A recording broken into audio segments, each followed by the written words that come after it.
According to economists, the yuan deficit in Russia is a consequence of the refusal of Chinese banks to cooperate with Russian clients due to the fear of secondary U.S. sanctions. It is very interesting what will happen to yuan trading on the Moscow exchange, and if it stops, it means that we will not have any normal transparent pricing of foreign currencies at all, because through the yuan, which is currently traded, you can somehow calculate cross rates for the dollar, euro and so on.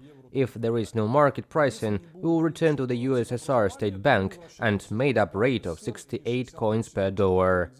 By the end of August, several tens of billions of yuan were hanging in their accounts, and in early September, Russian commodity companies were unable to repay yuan-denominated loans taken from Russian banks because of problems with payments from China. To repay their loans, commodity companies went to the stock market. As a result, demand outsprinted supply, and the value of transactions rose about 200% per annum.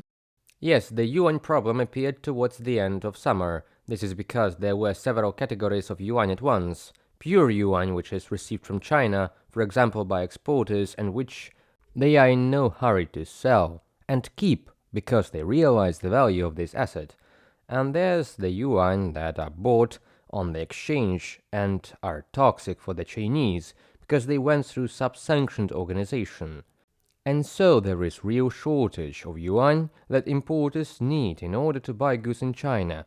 Only these yuan China is ready to accept without any concerns. Vyacheslav Shiryaev, economic observer, in an interview with Sibir Reali. All payment failures are mostly related to the electronics and computer equipment supply, and this affects military production, as imported electronics are used for many Russian missiles. For this reason, in June this year, the U.S. Finance Ministry imposed new anti-Russian sanctions on Chinese importers. It tightened the mechanism of secondary sanctions, including restrictions against foreign banks for assistance in transactions with Russia. Washington is also working to prevent American microchips from entering the Federation via third countries.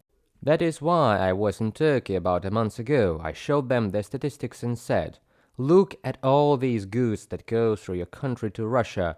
We had relevant talks with the Chinese when I was in Beijing, and also when I was in Kazakhstan and Kyrgyzstan.